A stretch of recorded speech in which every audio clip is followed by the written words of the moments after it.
की पहली रात ऐसा क्या हुआ कि दुल्हे ने अपनी ही दुल्हन को जहर देकर कत्ल कर दिया। नाज़रीन, शक, वसवसा और वहम ऐसी बीमारियां हैं जिसने घरों के घर तबाह कर दिए। ये अफसोसनाक वाकया पेशावर के अंदर पेश आया, जहां पर नई नवेली दुल्हन को जहर देकर कत्ल कर दिया जाता है। दुल्हन को जहर क्यों दी गई, इस वाकये की मुकम्मल डिटेल आज के इस व्लॉग के अंदर आप लोगों के साथ शेयर करने जा रहे हैं। अस्सलाम वालेकुम नाज़रीन, आप देख रहे हैं मेरा डिजिटल चैनल। मैं हूं आपका मेजबान उमर अली। नाज़रीन, 11/11/2023 में इसको कॉल मसूल होती है कि फलां अस्पताल के अंदर एक डेड बॉडी पड़ी है और उस लड़की को जहर देकर कत्ल किया गया।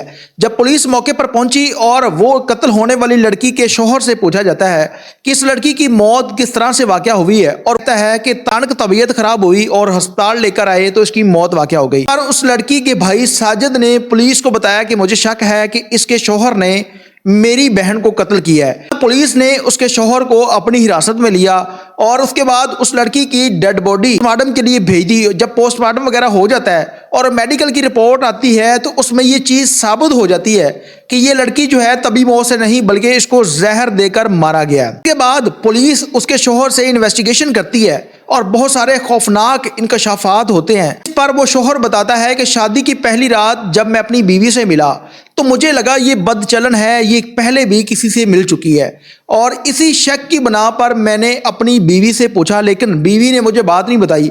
और शादी के दिन से लेकर 18 दिन तक मसलसल मैं अपनी बीवी से पूछता रहा हूँ, लेकिन मेरी बीवी ने किसी किस्म की कोई बात नहीं बताई, जिसकी वजह से मैंने इसको कत्ल करने का फैसला किया। पेशावर के इलाका कोहाट रोड पर एक स्प्रे सेंटर था, वहाँ पर मैं जाकर कीड़े मकोड़े मारने वाली जो मेडिसिन थी वो मैं लेकर आया और दूध के अंदर डाल दी। अब इन दोनों की रूटीन ये थी कि सोने से पहले मियाँ और बीवी दोनों दूध पीते थे। अब इस शख्स ने वहां से जहर ली और घर में आकर बीवी का दूध पड़ा हुआ था उसके अंदर डाल दी। अब जैसे ही इसकी बीवी ने वो दूध पिया तो उसकी अचानक से तबीयत खराब होने लगती है। अब ये शख्स अपनी बीवी को लेकर अस्पताल जाता है और वहां पर जाकर डॉक्टर को नहीं बताता कि मैंने इसको जहर दिया है। वजह से बीवी की जो तबीयत थी वो ज़्यादा ख़राब होने लग जाती है, जिसके बाद उस बीवी को डॉक्टर इंजेक्शन वगैरह लगाते हैं। उसके बाद उसकी तबीयत कुछ बेहतर होती है। उसको घर लेके आता है तो तकरीबन रात के 1:30 से 2 बजे का टाइम था। बीवी की तबीयत अचानक दोबारा से फिर खराब होती है, वो ज़्यादा होने लग जाती है। बाद ये दोबारा फिर अपनी बीवी को लेकर अस्पताल जाता है, लेकिन वहां पर डॉक्टर को फिर भी नहीं बताता कि मैंने इसको जहर दिया है और जहर की वजह से इसकी तबीयत खराब हो रही है। जिसके बाद लड़की की तबीयत ज्यादा खराब होने की वजह से उसकी मौत वाकया हो जाती है कि माँ बाप को फोन करके बताया जाता है कि आपकी बेटी जो है वो फौत हो गई है। अब सुबह के टाइम उसके वालिदैन, उसके भाई और बहनें उसको मिलकर जा रही थी, वो बिल्कुल ठीक थी। गए, उनको कॉल जाती है कि आपकी बेटी फौत हो गई है, पर वो यकीन नहीं करते और वहां पर आकर देखते हैं कि उनकी बेटी के जिस्म पर किसी किस्म का कोई निशान नहीं है।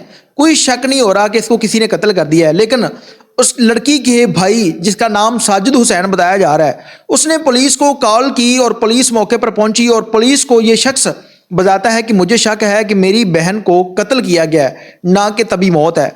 जिसके बाद डॉक्टर फैसला करते हैं कि इसका पोस्टमार्टम वगैरह किया जाएगा। पुलिस भी डॉक्टर हजरात को कहती है कि इसका पोस्टमार्टम किया जाए और उसके बाद खुलकर ये सारी कहानी सामने आ जाएगी कि इस लड़की की मौत किस वजह से वाकया हुई है। जब लड़की का पोस्टमार्टम होता है तो उसके बाद 3 दिन बाद उसकी मेडिकल रिपोर्ट आती है और मेडिकल की रिपोर्ट में ये चीज़ साबित हो जाती है कि इस लड़की को जहरीली मेडिसिन देकर कत्ल किया गया। जिसके बाद गिरफ्तार किया गया और गिरफ्तारी के बाद उसके शोहर से जब पूछा गया कि इसको जहर किसने दिया है, और पुलिस अपने रवायती तरीक़ेकार के मुताबिक जब तफ्तीश करती है तो वो शोहर मान जाता है कि मैंने अपनी बेगम को जहरीली मेडिसिन दी थी। जहरीली मेडिसिन देने का मकसद ये था कि मुझे ये शक था पहली रात से जब मैं इसको मिला था कि इस लड़की ने पहले से किसी के साथ मुंह काला किया है। बार बार 18 दिन तक इसको पूछता रहूं कि वो शख्स कौन था जिसके साथ तुम्हारे नाजायज तल्लुकात थे।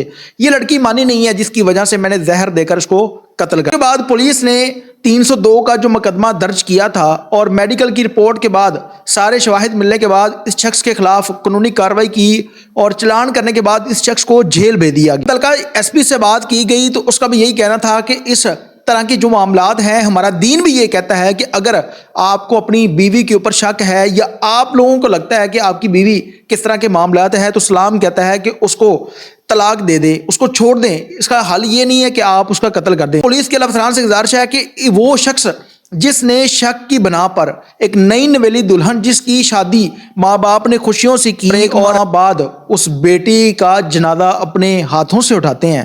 اس لیے اس درندہ نما شخص کو جس نے شک کی بنا پر اپنی بیوی کو بے رحمی سے قتل کیا ہے، اس درندہ نما شخص کو اس معاشرے کے لیے نشان عبرت بنانا چاہیے۔